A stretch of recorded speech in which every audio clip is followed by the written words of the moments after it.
Bonjour à tous les handicapés des reviews. Vous vous demandez peut-être pourquoi je mets tout ce fouillis sur la table, tout simplement pour vous faire une review sur, pour moi, en ce qui me concerne, personnellement, la liste ne sera pas exhaustive, mais des accessoires indispensables lorsqu'on veut faire un peu de review, de vidéos et de choses comme ça. On va rester, soyez-en certains, dans le cheap, dans le pas cher, dans le système D aussi, pour essayer d'avoir un équipement, on va dire semi-pro, pour faire des reviews sans trop galérer. Alors pour ça, il faut prévoir certains accessoires. Ce qui coûte le plus cher en réalité lorsqu'on veut faire de la vidéo, ce n'est pas tellement les appareils, la caméra, etc. Si on cherche vraiment à avoir de la qualité, évidemment, si on tape dans le très haut de gamme, ça risque de chiffrer rapidement. Mais si vous restez dans des valeurs raisonnables, il faut savoir s'équiper d'accessoires. Les accessoires coûtent aussi cher qu'une caméra cheap, en fait, en clair. Alors, je vais essayer de vous présenter peut-être dans le désordre ce que moi j'utilise personnellement ou ce que je prévois pour ne pas être pris de court. Déjà, mis à part la caméra principale, j'essaie d'avoir un enregistreur annexe. Alors, j'aurais pu prendre le H1 de chez Zoom, simplement pour enregistrer. Celui-ci, c'est le LS20. Le Zoom LS20, en fait, dans ce cas, permet de prendre une prise de son externe de dépannage, parce qu'il prend le son, mais il prend aussi l'image en 1080p.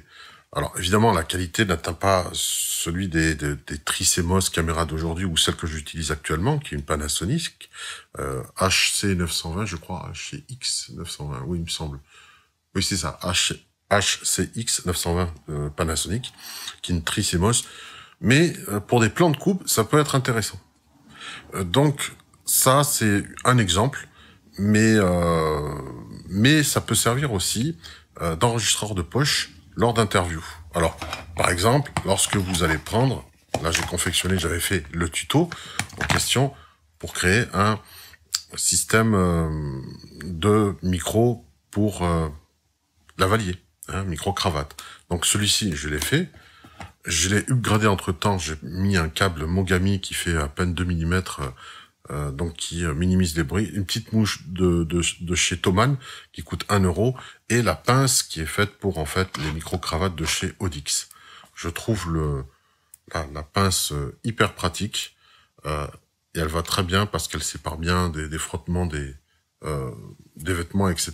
Donc ça, c'est un upgrade de la fabrication de micro lavalier DII est très qualitatif, capsule à base de capsule Primo EM184, donc cardioïde.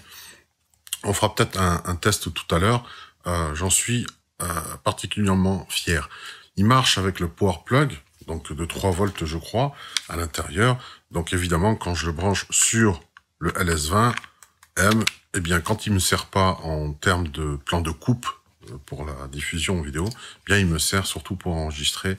Ça m'évite un système très coûteux HF pour avoir un son de proximité intégral. J'ai aussi un micro Canon, un très très bon micro Canon, et franchement je préfère ce petit micro là parce que le micro Canon a quand même tendance à repiquer le bruit, le son de la pièce. Actuellement je m'enregistre sur un enregistreur numérique Tascam DR44WL dont j'ai fait une review aussi.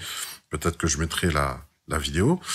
Et c'est pour séparer le son de la caméra. Je ne suis pas là pour convaincre les personnes qu'il vaut mieux enregistrer avec un enregistreur numérique portable à part de celui des micros intégrés aux caméras. Là, on pourrait faire l'essai, par exemple. Là, c'est le son capté avec le Tascam DR44 directement, les micros stéréo, built-in, on va dire. Voilà, là, ce sont les Tascam, blablabla. Si maintenant, je bascule en claquant des doigts sur les micros de la caméra, vous allez voir la différence. Voilà, là, je suis sur les micros de la caméra. Franchement, la caméra est verticale et pointée vers le bas. Les micros sont dessus, c'est perpendiculaire, c'est une horreur. On repasse au Tascam. Voilà, là, on est à nouveau sur les micros Tascam, il n'y a pas photo.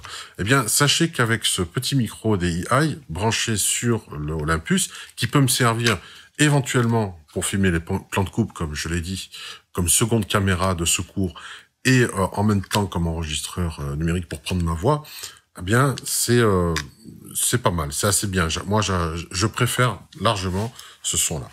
Ensuite, dans les connectiques, il faut prévoir certains accessoires. Alors, par exemple, que vous preniez directement sur la caméra ou avec un enregistreur, que ce soit le LS20 ou d'autres enregistreurs numériques portables avec un power plug mini jack, que ce soit par exemple le H1 de chez Zoom, qui est le plus économique, on va dire, eh bien cet accessoire-là, ce n'est pas un doubleur de sortie de casque, ce n'est pas pour dire je veux entendre moi la musique de mon iPod ou autre, ou de mon lecteur MP3, et en même temps faire profiter un pote. Non, ça n'a rien à voir. C'est-à-dire que là, ici vous avez en fait une prise stéréo, et ce qui va se passer, c'est que ça va être séparé en deux partie mono. Vous allez avoir le côté droit et le côté gauche. Quel intérêt? Bien simplement, si on prend toujours pareil, si vous branchez directement sur la caméra, ou si vous enregistrez sur l'entrée microphone, eh bien vous pourrez ici alimenter deux micros cravates. Donc lors d'un interview, vous êtes l'intervieweur, vous branchez en tant qu'intervieweur votre micro lavalier que vous porterez chez vous, sur vous, et sur le rouge, par exemple, ça va être l'intervieweur et l'interviewé d'un côté.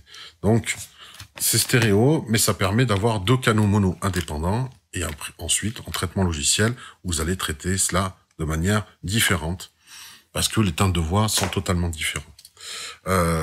Et c'est pratique. Donc, encore une fois, cet accessoire pour moi, ce petit diviseur stéréo en double mono, enfin pas double mono, mais left and right, ici permet de brancher deux micros lavaliers.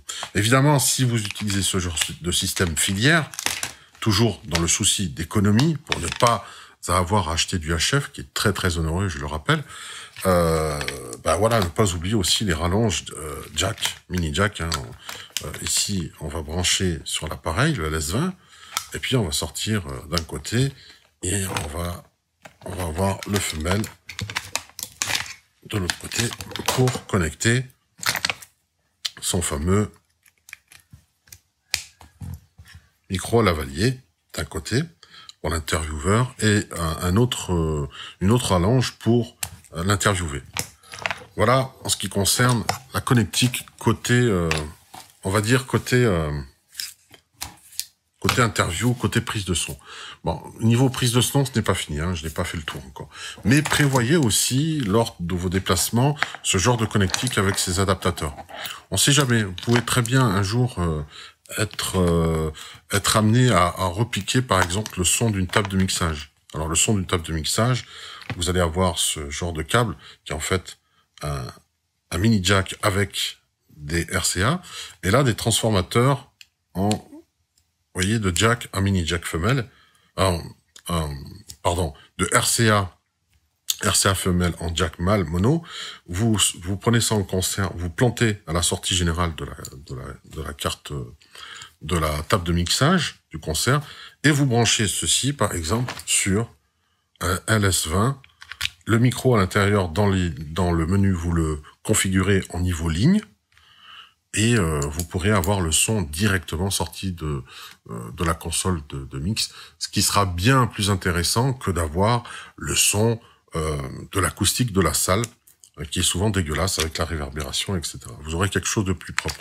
Donc prévoir tout ce genre de connectique, vous voyez, ça c'est aussi une rallonge pour, par exemple, connecter entre elles deux rallonges à la suite de mini jack, par exemple. Voilà, ce sont deux mini jack femelles de deux côtés pour faire un raccord, voilà, pour rallonger une partie. Ça, c'est un exemple.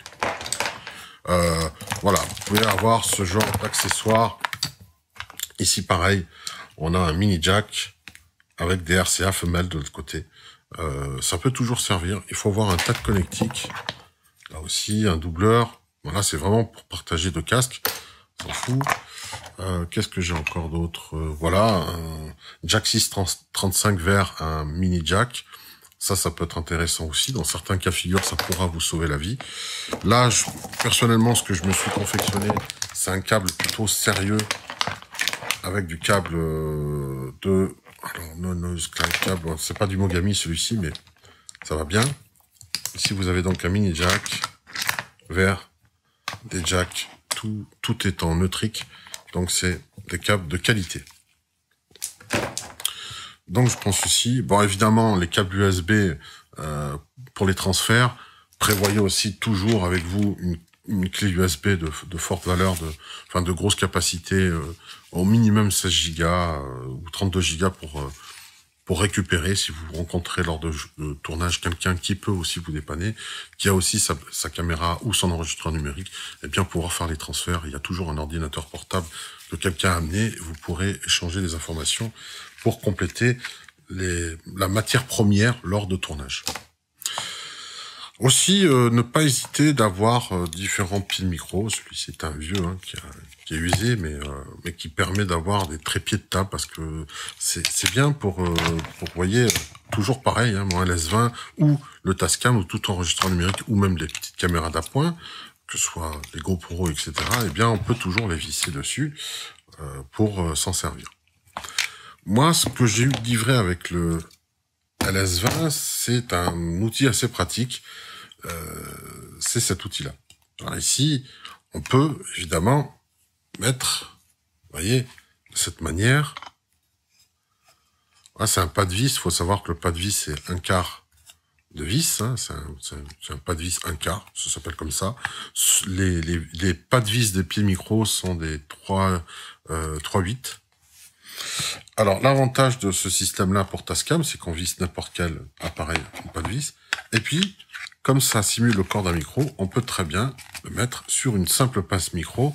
Et vous pourrez donc ici le mettre sur un pied de micro basique. Et du coup, l'articulation de la pince micro va servir à diriger l'enregistreur ou la caméra que vous allez visser dessus. Je trouve l'astuce très très maligne. Mais ça, c'est depuis que j'ai eu le Tascam. C'est pas le cas dans tous les cas de figure. Il faut savoir que avant de mettre tiens, encore une connectique, vous voyez, femelle. Oui, ça aussi, j'allais oublier encore une connectique, vous voyez, pour brancher par exemple un micro main, comme le SM57 par exemple. Le SM57 ici, si vous voulez le brancher, il est XLR. Sur le LS20, ça va être un petit peu compliqué. Or, ici, avec un mini jack, vous le connectez, voilà, et puis vous pouvez mettre un micro dynamique quelconque. Il ne faut pas de micro statique qui demande un 48 volts, puisque ces enregistreurs ne sont pas capables de délivrer du 48 volts, mais du 3 volts pour les power plugs, les micros, cravates, etc. Bref, c'était une petite parenthèse à nouveau, puisque je suis tombé dessus. Bref, j'étais en train de vous parler justement des vis. Je reviens à ça, les vis un quart, donc les pas de vis pour pied de photo, de type photographique, etc. Eh bien, je reste sur le fait que avant il fallait ce genre d'adaptateur, coudé et articulé. Alors l'avantage, c'est que un pied de micro, c'est vrai que c'est pas cher. Et il en permet, grâce à ces articulations, de pouvoir visser ces rotules sur un pied de micro, et grâce à des adaptateurs différents ici, pouvoir mettre différentes vis. Il y a des transformateurs qui, là, je l'utilise actuellement, il y a un transformateur d'une vis 3/8 sur un quart. Donc ça transforme en fait cette rotule qui est faite pour recevoir alors où est-ce que je l'ai mis? Attendez 2 secondes. Oula, je le trouve plus. C'est là, le pied de micro. Voilà, je le retrouve. Vous voyez, je peux visser en fait une pince de micro. Et l'avantage, c'est que je peux ensuite le diriger. Vous voyez, quand je serre, ça permet de bloquer. Je peux mettre l'angle que je veux, si je fais comme ceci. Donc c'est parfait. Avec différents adaptateurs au bout, on peut vraiment s'amuser et faire ce qu'on a envie. Si vous voulez transformer de 3/8 à 5/8, il y a des adaptateurs qui existent. Aucun souci pour ça. Moi, je préfère celui-ci qui est directement de chez Adam Hall. Je vais vous dire pourquoi la différence. C'est à peu près le même prix. Je dirais que celui-ci coûte, je crois, une quinzaine d'euros. Et celui-ci, je crois, 15 euros aussi. Ils sont à peu près de tarifs similaires. Sauf que celui-ci a une vis 3/8 pour les micros de scène, les pieds de micro, etc. classiques. Celui-ci se visse aussi sur un pied de micro. Vous voyez, il y a un adaptateur ici de 5/8 vers 3/8, ce qui est une sorte de réducteur, et le rendant compatible avec tout type de pied de micro. Et de l'autre côté, une vis d'1/4 pour visser par exemple directement une caméra ou un enregistreur numérique, tout ce qui est compatible avec un pied photo. Alors, celui-ci, le Adam Hall, est fabuleux parce qu'il permet de faire comme notre rotule, sauf que celle-ci, elle tient vraiment. C'est-à-dire que quand vous serrez là, vous n'avez pas besoin de serrer avec une pince comme un malade, ça tient vraiment, vraiment. J'ai mis des caméras lourdes, elles tiennent vraiment, vraiment le coup. Moi, ça m'a bluffé. Moi, je suis très, très content. Je préfère largement cette pince, cette rotule, à celle-ci. Celle-ci, j'ai mis une caméra, j'ai eu beau serrer comme un marteau. Si vous mettez un enregistreur portable, oui, mais si vous mettez une caméra, ça commence à faire la gueule, vous voyez. Donc, les rotules nécessaires pour fixer sur n'importe quel pied de micro ou autre. Ça fait partie des accessoires qu'il vous faut en vidéo, en plus de votre enregistreur à part, qui peut servir éventuellement d'enregistreur pour de l'ambiance d'appoint ou pour brancher vos micro lavaliers externes, etc. Et ça fait une image d'appoint, surtout que le LS20 lui filme, mais vous n'êtes pas obligé. Je crois qu'on a fait le tour de ce côté-là. Aussi, pareil, en termes de transformateur, vous voyez, il y a les prises sabots, les prises sabots flash que l'on peut mettre. Alors celle-ci est là pour, en fait, mettre, par exemple, une vis, une pince micro, hein, comme celle-ci. On peut visser directement, vous voyez, ça tient, et vous mettez sur le sabot flash de votre caméra. Du coup, vous mettez n'importe quel micro, ou un micro Canon ou autre, et vous pouvez donc le fixer sur votre caméra.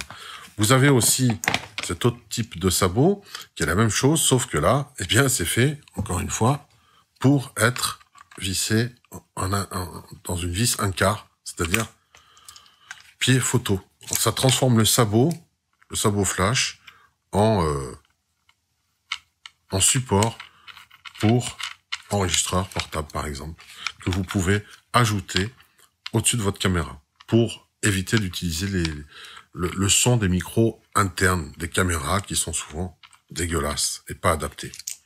Donc, vous voyez, deux types de sabots ici. L'un pour mettre un enregistreur et tout ce qui est compatible avec une vis 1/4, une vis pied de photo. Et ici, un autre transformateur pour mettre n'importe quel type de pince micro avec des réducteurs 5/8 vers 3/8, etc. Vous pouvez mettre n'importe quelle pince micro ici pour être en mesure de mettre, de brancher, de mettre sur votre caméra tous les micros que vous souhaitez. Voilà. Alors, j'ai mis par exemple aussi ce connecteur mini jack, vers jack 635, pas de souci. Transformateur de 3/8 en 5/8. Alors ceci, c'est un peu particulier, c'est un transformateur de pied de vis 1/4. Il y a quelqu'un qui fait des travaux à côté de chez moi, aujourd'hui, hein, parce que je fais ma review forcément. Alors, la particularité de cet outil, de ce transformateur, est de transformer un pied, donc on va dire voilà, un petit tripode, ici, de le transformer en sabot flash. C'est très rare. Voilà, il n'y en a pas beaucoup sur le marché, et celui-ci a la particularité d'avoir une vis. Il y en a qui n'ont pas cette vis autobloquante. Et vous allez comprendre tout l'intérêt, c'est que certaines, quand vous mettez un micro, par exemple, à sabot flash, c'est le cas du SGC 598, qui n'est autre que le microchip mini canon le plus célèbre de la toile, de la planète, pour ne pas dire de la planète, eh bien, je peux le mettre maintenant, hormis la caméra, je peux le mettre dessus. Mais regardez, si je fais ceci, il peut traverser et tomber de l'autre côté. Or, avec la vis de blocage ici sur le côté, je le mets, voilà, je sais qu'il ne tombe pas. Et je peux l'utiliser donc, soit fixer ce micro, donc il y a un DII que j'ai modifié, j'ai enlevé les capsules, j'ai fait une vidéo aussi là-dessus. Ce micro-là, vous pouvez le mettre donc sur votre caméra ou sur votre trépied à côté de vous, avec un câble déporté de la caméra pour le rapprocher encore un peu plus de vous, ou encore mieux, et là c'est ça où c'est fabuleux, c'est que pour le coup, grâce à ce système, grâce à ce petit adaptateur à sabot flash, eh bien vous pouvez prendre ce qu'on appelle un télescope selfie.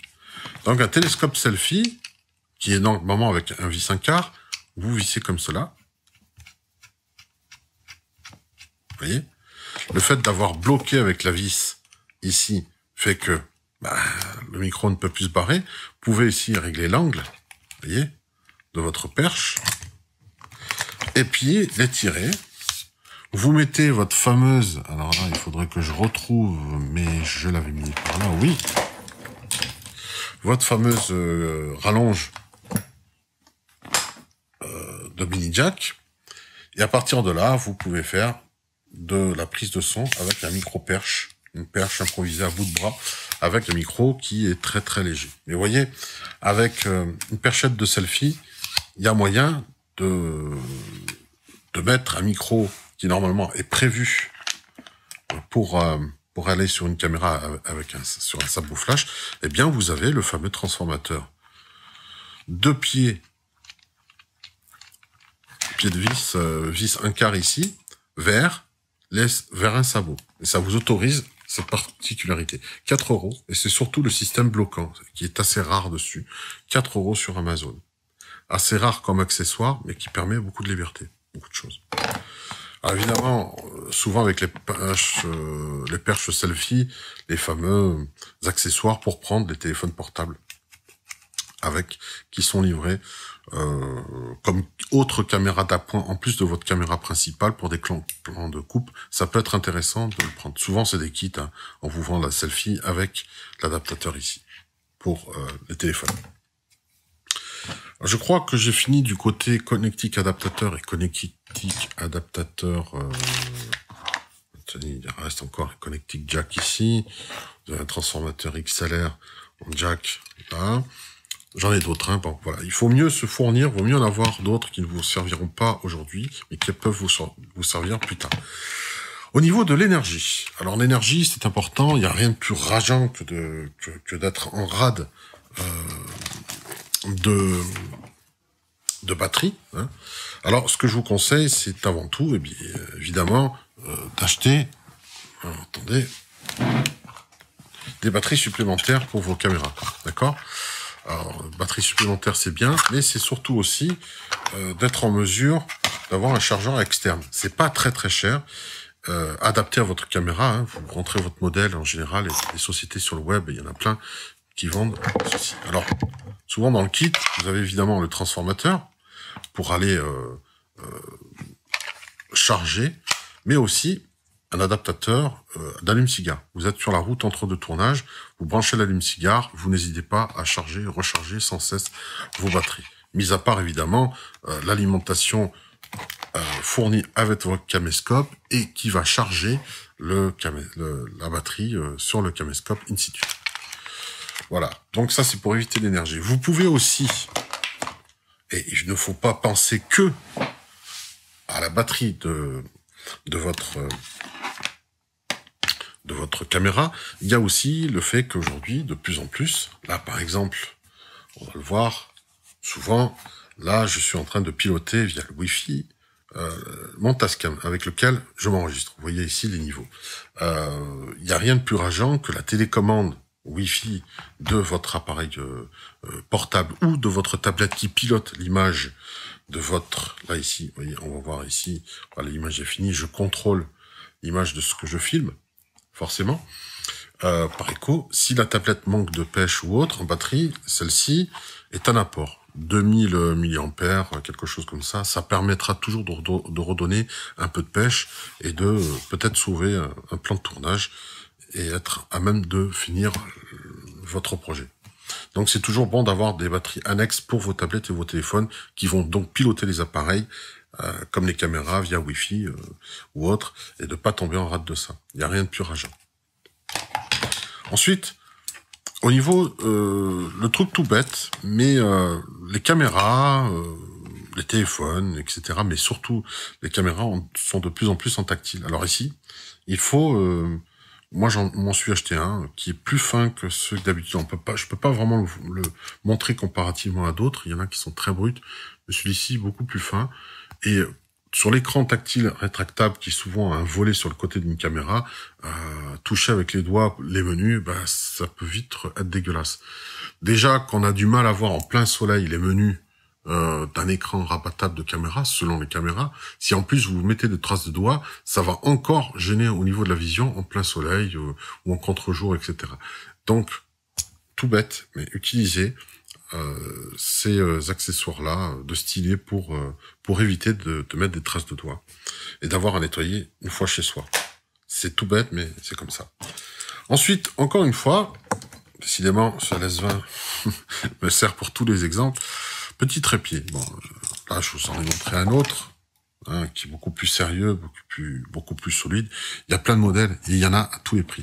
Il y en a qui sont souples, vous voyez, qui ont en fait des pattes un peu tordues. Ça permet de les entourer sur une branche, par exemple, et rien n'empêche, évidemment, avec mon transformateur ici, sabot, eh bien de mettre mon fameux micro SGC ici, de le connecter dessus, et si j'aurais eu un pied avec des arcs-boutants en ghost neck, vous savez, mémoire de forme, etc. sur les côtés, qui se déforment dans tous les sens, je le branche sur je l'entoure autour d'une branche d'arbre, au-dessus de ma tête, et je peux me filmer dans la nature, le micro SGC étant hors champ, juste au-dessus de ma tête. Ça m'évite de me balader avec une perche ou de demander à quelqu'un de tenir à bout de bras la fameuse perchette selfie que je vous ai montrée tout à l'heure pour prendre ma voix. L'un des derniers accessoires que je vous montrais, c'est ce petit bout de caoutchouc qui malheureusement n'est pas importé en France. Je l'ai importé des États-Unis. BH vidéo, je crois que c'est ça. L'avantage qu'il a, c'est que c'est un shock mount, voilà, qui se visse et qui évite les transmissions soldiennes. Si je fais ceci et que je tape, ça évite de transmettre à tout enregistreur, que vous mettrez ici. Alors, le Tascam est léger, l'Olympus LS20 est léger, donc forcément, vous voyez, il joue son rôle d'absorbeur de choc. C'est un shock mount vraiment pour les petits enregistreurs main, donc il va très bien. Le Tascam commence déjà à montrer les limites de ce petit accessoire. Mais voilà, la seule alternative, c'est Ricoh, et ils vendent ça une fortune. Enfin, plus de 80 € pour une suspension à main pour tenir les enregistreurs à main. Voilà, j'ai pas voulu dépenser autant. Ceci, je crois, aux États-Unis, c'est Made in China, forcément. C'est Q Audio qui le fait. Et ça coûte dans les 12 €, 12-13 €. C'est vraiment pas cher du tout. Mais c'est vraiment pratique. Alors, oui, aussi, j'allais encore oublier, je reviens dessus, mais toujours un jack, ça peut être intéressant. Par exemple, ici, si je connecte la sortie line, je peux rentrer directement le son capté du LS20 ou de tout enregistreur à l'intérieur d'une entrée ligne quelconque grâce à un adaptateur jack 635 de l'autre côté sur une table de mix ou autre. C'est toujours intéressant. Voilà, je reviens en arrière, en avant à chaque fois que je vois quelque chose. C'est assez fouillis. Ensuite, autre chose que je tenais à vous montrer, c'était peut-être aussi des accessoires basiques auxquels on ne pense pas forcément, mais un simple lecteur multicarte. Le simple lecteur multicarte permet, eh bien, quand vous êtes chez d'autres personnes, notamment tout à l'heure, je vous ai montré aussi la clé USB, toujours avoir une clé USB sur soi, eh bien, le lecteur de cartes externe permet aussi de récupérer les cartes SD, micro SD, etc. de tout format pour les brancher sur un ordinateur d'un ami de la personne que vous visitez, sur lequel vous filmez, qui veut toujours avoir les rushs ou un bout de souvenir du moment, eh bien, vous pouvez vous amuser avec un lecteur multicarte toujours dans votre pochette. Évidemment, pour ranger tout ce que je viens vous présenter, il va falloir des sacoches avec des multiples rangements. Pour les enregistreurs à pile, c'est le cas par exemple du Tascam DR44, j'ai toujours 4 piles neuves alcalines en cas de secours, en plus de celles qui sont dedans, plus des piles rechargeables. Donc j'en ai 8 comme ça pour pouvoir tourner, avec des chargeurs évidemment, dans des boîtes. Ces boîtes, c'est tout con, mais c'est pas si facile que ça à trouver. Là encore, les vapoteurs me sauvent la mise. Les vapoteurs ont cette tendance à les fameuses 14500, les piles 14500, vous prenez des blisters de piles pour 14500, c'est exactement les mêmes piles pour les double AA alcalines dont ont besoin certains de nos enregistreurs qui marchent encore à pile et pas avec des batteries dédiées. Donc je prévois toujours cela. Maintenant qu'on a fait cela, oui, aussi un casque important, casque de contrôle les gars, toujours avec rallonge, etc. Là c'est un AKG K420, très très bon son, avec un mini jack assez court, donc je prévois quand même toujours des rallonges mini jack. Il faut en avoir quand même un pagaille, au moins 2-3 rallonges mini jack pour pouvoir monitorer, en tout cas écouter, contrôler le son. C'est important.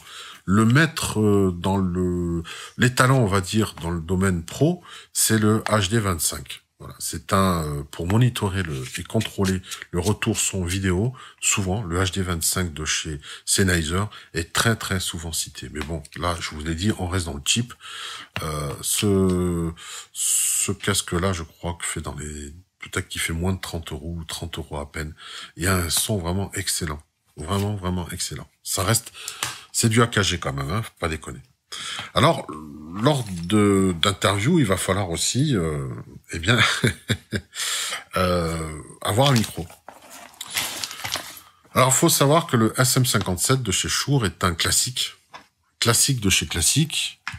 Il est tellement classique que sur Audiofanzine, je crois, Gresult, .org.com, je sais plus, beaucoup de boards, de forums audio, ont élu le SM57, on en demandait en fait, en quelque sorte, aux ingénieurs du son, s'ils devaient partir seuls dans une île déserte, avec un seul micro dans leur sac, lequel choisiraient-ils? Eh bien, le SM57 est souvent ressorti et a obtenu les suffrages. C'est vrai que il est fabriqué comme un tank. Il y a des SM57 qui ont 30 ans et qui marchent, je dirais pas comme au premier jour, mais qui marchent parfaitement bien, qui sont parfaitement fonctionnels. Vous pouvez les plonger dans la piscine et ressortir, vous les laissez sécher, ça continue à fonctionner. C'est vraiment indestructible comme micro. Mais voilà, on va faire le test ici. Si je fais une interview avec ce SM57 directement, ça va être un petit peu compliqué. Donc là, vous allez me voir hors champ, mais si je parle... Alors, papa boit dans les pins, papa peint dans les bois. Papa boit dans les pins, papa peint dans les bois.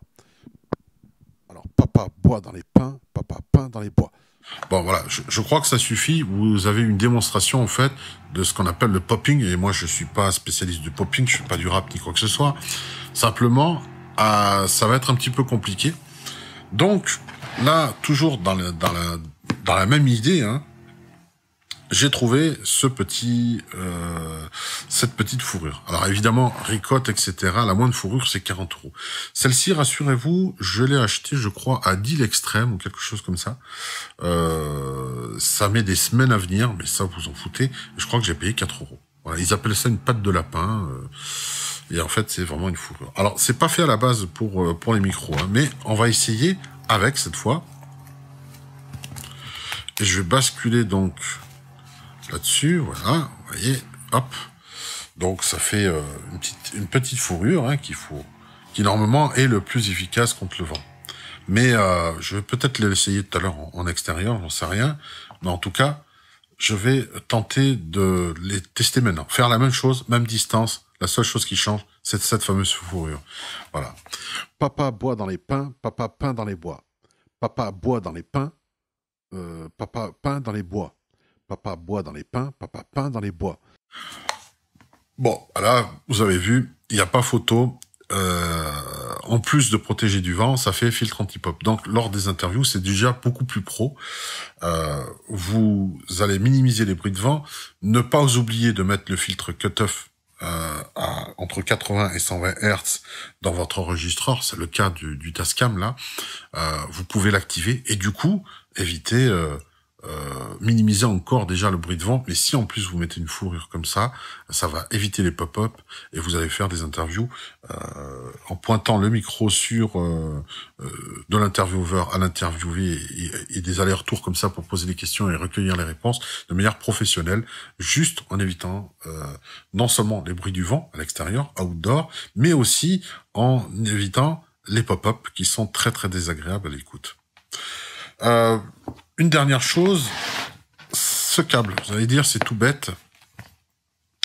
Alors moi j'ai pris un câble Mogami parce que ce sont les meilleurs. Alors c'est je crois un Edgeflex 2549 il me semble. C'est fait pour le studio mais aussi pour le on-stage, en live. Le câble est très souple, s'enroule très bien, se déroule très bien, a une très forte comment dire, fiabilité dans le temps avec la flexion, etc. Le câble ne se vrille pas à l'intérieur. Mais surtout, ce qu'il y a de bien, ce sont ces nouvelles connectiques de chez Neutric. Alors, Neutric a fait quelque chose de super. Ce sont des fiches EMC. EMC, c'est pour le filtrage RFI, EMI, etc. La Sono existe avant la révolution, justement, de la communication qu'on connaît tous aujourd'hui avec l'Internet et la téléphonie mobile. Et qui n'a pas enregistré quelquefois un son avec un micro branché et à proximité un téléphone portable qui s'apprêtait ou qui cherchait le signal ou autre et on entend le fameux tatarat, tatarat, tatarat, tatarat. Eh bien, ces fiches-là ont la promesse incroyable d'éliminer ce genre de problématique. Donc, si vous voulez brancher ça sur un SM57 lors d'interview, étant donné dans un environnement aujourd'hui très pollué au niveau des ondes électromagnétiques de toutes sortes, radio, HF, etc., entre la cible, les téléphones portables, les GPS, etc., on s'en sort plus. Or, ces connecteurs-là seraient la solution. Alors, à l'intérieur, il y a une petite électronique. Là, je les déballe pas parce que j'en ai encore une autre paire. Mais je ne sais pas si on voit là. Si on voit ici, vous voyez, il y a une sorte d'électronique qui est à la base, qui est enfermée dedans, et qui est une sorte d'annulation capacitive, ou je ne sais pas,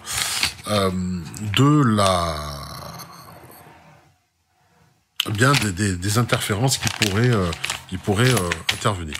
Donc, avoir un bon câble qui lui-même est déjà bien blindé, c'est important. Mais les connecteurs, les nouveaux connecteurs de chez... enfin, c'est pas si nouveau que ça, je crois que ça existe depuis 2-3 ans déjà. Ça a été une réponse par rapport à une vraie problématique de terrain de reporters et d'ingénieurs du son qui, lorsqu'ils étaient en stage, on stage, avait ces problèmes de téléphonie mobile qui passait à travers la sono, à travers les câbles, etc. Donc les câbles eux-mêmes doivent être bien blindés, d'où le fait d'avoir acheté du Mogami.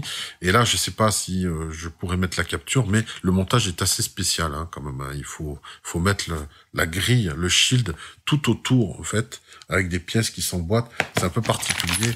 Là, ici, non, je vais pas le défaire, je vais pas vous montrer. Bref. Tout est indiqué sur le site de chez Neutric pour faciliter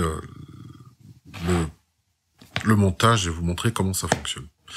J'avais encore une dernière chose à vous montrer. C'est aussi pour les fameux pieds de micro. Pour transformer, voilà, vous avez un tripode. Et ici, toujours avec une pièce, il y a ce petit adaptateur, cette petite vis interne, qui permet, ici, hop, voilà, c'est une petite vis qui permet de transformer, en fait, le pied de micro en vis, c'est du 3/8 vers du vis 1/4. Vous voyez, d'où la pièce, et je visse avec la petite pièce ici.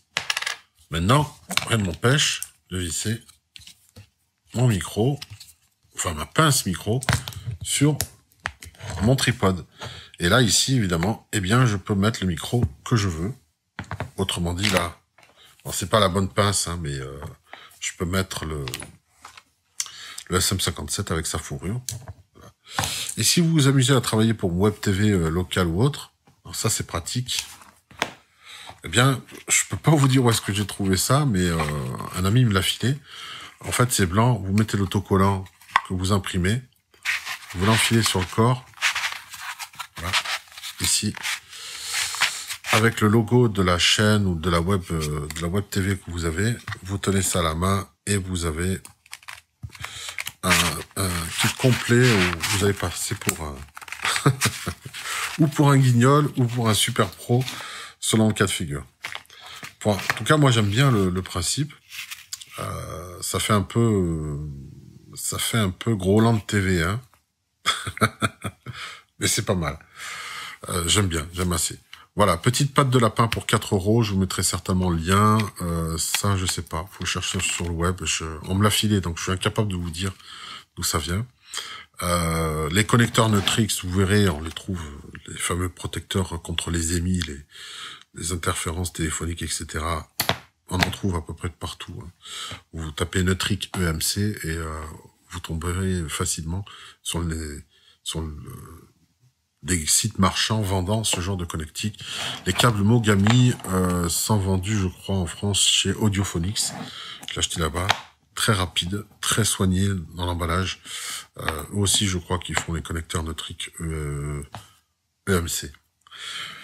Voilà, je crois que j'ai fait le tour. C'est pas, encore une fois, c'est pas exhaustif. Le but n'était pas de faire un lieu complet, hein, concret, mais le but n'était pas de faire quelque chose de complet, mais je vais vous montrer un dernier accessoire qui est pour moi indispensable aussi. C'est ce fameux bras articulé qui coûte une 50aine d'euros et que je trouve vraiment excellent.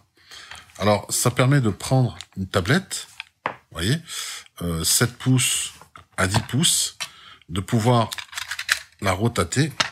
Et on a ici, vous voyez, un support pour éviter que ça tombe. Ça tient et ça sert vraiment bien. Vous pouvez mettre ici, le visser sur n'importe quel tube, sur le pied de votre caméra, etc.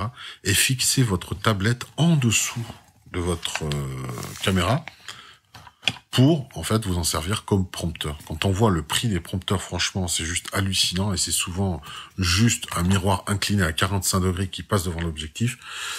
Moi, je voulais, pareil, hein, toujours dans cet esprit cheap, trouver un moyen d'avoir un prompteur, mais sans me ruiner. Donc, je pense que je sais pas si j'aurais fait l'incrustation au montage, mais j'espère que vous verrez un exemple de diffusion. Il y a plein de logiciels aujourd'hui par Android qui sont gratuits ou payants, et lorsqu'ils sont payants, c'est franchement quelques euros, c'est de 1 à 4 euros grand maxi pour avoir un prompteur. Vous mettez le texte dedans et ça défile et vous contrôlez la grosseur du caractère, etc. Je trouve ce bras articulé vraiment indispensable si vous voulez faire des fois du reportage et avoir un semblant de sérieux lorsque vous parlez, ne pas chercher vos mots comme je le fais depuis le début de cette review puisque j'utilise pas cet accessoire, mais j'aurais dû écrire cette review et si je l'aurais écrit, j'aurais placé donc ma tablette ici dessus et donc regardé et lu le texte et fait ma review de manière beaucoup plus sereine, plus posée et peut-être plus courte. Ça commence à faire long, 3/4 d'heure de review, mais au moins ça a été fait d'un très sans montage. Que vous dire d'autre après oui, mis à part chez Menon par exemple, vous avez des adaptateurs que vous pouvez trouver de partout pour placer par exemple, moi l'objectif de la caméra HCX 920, c'est un 49 mm. Donc, il a fallu que je prenne cet adaptateur, qui est un 49 mm vers 58 mm, et donc de visser, je peux pas vous le montrer puisqu'il est sur la caméra là, de mettre en fait un pare-soleil qui est très large. Il a fallu cet adaptateur, cet agrandisseur en fait de 49 mm à 58. Pourquoi? Parce que les pare-soleils qui se vissaient sur la caméra laissaient en fait du vignettage, envoyaient en fait tout autour. Alors je sais pas si j'essaie de me diriger avec les doigts. Envoyaient tout autour comme ça des ombres qui entourait les quatre coins. En fait, c'était le pare-soleil qui gênait. Donc, il a fallu que je mette cet agrandisseur-là, cette bague, pour mettre un pare-soleil beaucoup plus large, beaucoup plus grand, pour que ce soit hors champ de l'objectif. Alors, le Menon, qui est carré, et qui se place devant, là, c'est le capot que je peux vous montrer. L'avantage qu'il a, c'est qu'il est semi-blanc, il est opaque, mais pas à la lumière. Il laisse passer la lumière, mais il est blanc. Alors, ce qui est bien, c'est qu'on peut faire, sans avoir besoin d'une feuille blanche, eh bien, vous mettez le cache sur ce fameux passe-soleil Menon, et du coup, faire le point de la balance des blancs. Et vous pouvez après le retirer pour filmer normalement. Je trouve l'accessoire qui en même temps permet de protéger en fait l'objectif, eh bien d'être utile par la même occasion pour faire la balance des blancs. Vous voyez, ça capte la lumière, on le voit là directement, la lumière qui vient d'ici captée. Donc vous pouvez le mettre sur le pare-soleil. Dans ce qui me concerne, grâce à l'adaptateur, j'ai pu mettre ce pare-soleil carré, et du coup, je peux faire la balance des blancs avec ce petit accessoire. Dans tout ce que j'ai parlé ici, j'ai parlé du son, des connectiques, des fameux accessoires, notamment pour un simili-prompteur, on va dire, pour simuler cela. Mais, mis à part ça, je ne parle pas d'un sujet en particulier, c'est la lumière. La lumière, pour être cheap et pro en même temps, c'est assez difficile, et les budgets, c'est pas quelques dizaines d'euros ou autres, comme tous les appareils que je vais montrer ici. Ça commence à chiffrer et à être vraiment conséquent. Donc, je n'en parle pas. La lumière, c'est encore à part. Les lumières LED commencent à devenir vraiment accessibles aujourd'hui. Mais ça, j'attends encore un petit peu. Je pense qu'on n'a pas encore assez de recul sur la question. Mais quelque chose en LED qui puisse avoir des batteries intégrées, etc., pour être transportable à l'extérieur, pour avoir une lumière d'appoint, eh bien, je dirais que aujourd'hui, autour des 200 €, on en trouve des performants. Mais 200 € l'un, et il faut en avoir minimum deux. Je vous épargnerai aussi, il y en a suffisamment sur le web, de reviews sur notamment, par exemple, les réflecteurs portables qu'on a d'un côté blanc, d'un autre côté argenté, cuivré, etc. Il y en a qui existent, mais voilà, mais ça c'est assez simple. Je ne vais pas parler non plus des fonds verts, ça aussi pareil, c'est assez délicat. Moi je ne parle vraiment que ce qui est de l'équipement basique. Vous voyez, des adaptateurs de vis, des adaptateurs de connectique audio, vidéo, des batteries externes, des micros externes, des casques, des petites, vous voyez, pattes de lapin comme ça, les micros externes, le câble, les connecteurs anti-interférence portables, des vis de rechange, des tripodes, des piles micro, des piles de secours, des lecteurs de cartes externes, voilà, accessoires divers et variés, des chargeurs, des batteries supplémentaires.